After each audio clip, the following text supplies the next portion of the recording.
കുറച്ച് ദിവസമായിട്ട് കുറച്ച് നാടൻ ഐറ്റംസ് കഴിക്കാനൊരു പൂതി കേട്ടോ. അപ്പോൾ ഇന്ന് രാവിലെ നല്ല മത്തി മയിലും മീൻ കിട്ടീന്. നല്ല ഫ്രഷ് മീനാണ് കേട്ടോ, അധികം വലുപ്പമൊന്നുമില്ല. മത്തി പൊരിച്ചുകാണ്ടേ അയില കറിക്കാന്നാണ് കേട്ടോ ഞാൻ വിചാരിക്കുന്നത്. അപ്പോൾ ഇത് ഞാൻ എൻ്റെ ഒരു സ്പെഷ്യൽ കറിയാണ് കേട്ടോ ഉണ്ടാക്കുന്നത്. അങ്ങനെ പറയാൻ കാരണം വേറെ ഒന്നുമല്ല കേട്ടോ, ഞാൻ ഈ മീനൊക്കെ പല വിധത്തിലും പല കോലത്തിലൊക്കെ കറിക്കലുണ്ട് കേട്ടോ. അപ്പോൾ ഇങ്ങനെ വെച്ചാൽ എൻ്റെ കുട്ടിയോട് പ്രത്യേകം പറയലുണ്ട് കേട്ടോ, കറി നല്ല ടേസ്റ്റ് ഉണ്ടെന്ന്. അപ്പോൾ അത് ഉണ്ടാക്കാൻ വേണ്ടിയിട്ട് തക്കാളി ജാലിട്ടിക്കണം, അതിൻ്റെ കൂടെ തന്നെ പൊടികളൊക്കെ ഇട്ടെടുക്കണം. മുളക്, മല്ലി, മഞ്ഞൾ, ഉപ്പൊക്കെ നല്ലോണം പേസ്റ്റ് ആക്കി എടുക്കണം. കൂട്ടത്തിൽ പെരിഞ്ചീരകം കൂടി ഇട്ടെടുക്കണം കേട്ടോ. പിന്നെ ചട്ടി വെച്ചാണ്ട് നല്ലോണം ചൂടാവണം. ഞാൻ മൺചട്ടിയിലാണ് കറി വെക്കുന്നത്.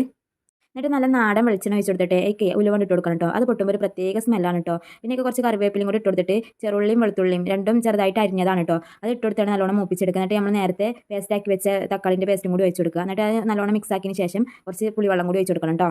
എന്നിട്ട് ഇതിക്ക് ആവശ്യമുണ്ടെങ്കിൽ കുറച്ചും കൂടി വെള്ളം ഒഴിച്ച് കൊടുക്കുക. ഞാൻ കുറച്ച് കുറഞ്ഞാണ് കേട്ടോ കറി ഉണ്ടാക്കണം. എന്നിട്ട് നല്ലോണം തിളപ്പിച്ചെടുക്കണം. എന്നിട്ട് അതിന് ശേഷം മീൻ ഇട്ട് കൊടുക്കുക. എന്നിട്ട് നല്ലോണം വറ്റിച്ചെടുക്കുക കേട്ടോ.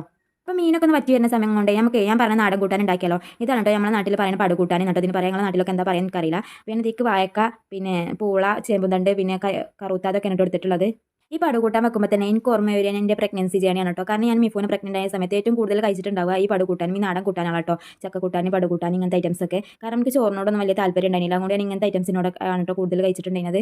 അതേപോലെ തന്നെ ചേമ്പ്, പൂള അതൊക്കെ പുഴുങ്ങിയതും കാച്ചിൽ, ഇങ്ങനത്തെ ഐറ്റംസ് ഒക്കെ എനിക്ക് ഭയങ്കര ഇഷ്ടമാണ്. അതുകൊണ്ട് എൻ്റെ വീട്ടുകാരൊക്കെ എന്നോട് പറഞ്ഞിട്ട് ഈ കാലത്തൊന്നും ജനിക്കേണ്ടി കുറേ മുമ്പ് ജനിക്കേണ്ട ആളാണെന്ന്. കാരണം ഇങ്ങനത്തെ ഐറ്റംസിനോടൊക്കെ ഒരു പ്രത്യേക ഇഷ്ടമാണ് കേട്ടോ. ഈ പണ്ടിൽ ആൾക്കാർക്കൊക്കെ അല്ലേ ഇങ്ങനത്തെ കൂട്ടാനുകളൊക്കെ ഇഷ്ടമുണ്ടാവുക. എനിക്കാണ് ഇങ്ങനത്തെ ഐറ്റംസിനോടൊക്കെ പ്രത്യേക ഒരു താല്പര്യം. എൻ്റെ കെട്ടിയവർക്ക് അത്ര വലിയ ഇഷ്ടമൊന്നുമില്ല, എന്നാലും എനിക്ക് ഉണ്ടാക്കണം കഴിക്കണം തോന്നുന്ന സമയത്തൊക്കെ ഞാൻ ഈ ഐറ്റംസ് ഒക്കെ ഉണ്ടാക്കി വെക്കലുണ്ട് കേട്ടോ. ഇപ്പോൾ കുറച്ച് കാലമായിട്ടോ ഞാൻ ഇത് ഉണ്ടാക്കിയിട്ട് ഏകദേശം 2-3 മാസം കഴിക്കണം. അതുകൊണ്ട് കുറേ ആയി ഉണ്ടാക്കണം വിചാരിക്കണം. അപ്പോൾ അങ്ങനെ കറുത്ത കിട്ടലുണ്ടായില്ല. പിന്നെ വീട്ടിൽ പോയപ്പോൾ കൊടുക്കുന്നതാണത്. ഞാൻ എല്ലാം പാടെ കുക്കർക്ക് വാരിട്ടുണ്ട്. ഉപ്പും മഞ്ഞളും കുറച്ച് വെള്ളം കൂടി വെച്ചെടുത്തുകൊണ്ട് ഞാൻ അടുപ്പത്തേക്ക് വെച്ചിട്ടുണ്ട്. ഒരു 4-5 വിസിൽ അടുപ്പിച്ചെടുക്കണം, നല്ല വെന്ത് കിട്ടുള്ളൂ. അപ്പോൾ നമുക്ക് ഒരു അരപ്പും കൂടി ഉണ്ടാക്കിയെടുക്കണം കേട്ടോ.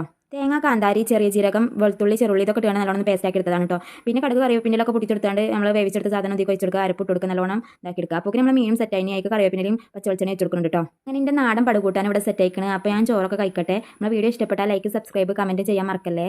പുതിയൊരു വീഡിയോയുമായി വീണ്ടും വരാം ഇൻഷാ അല്ലാ.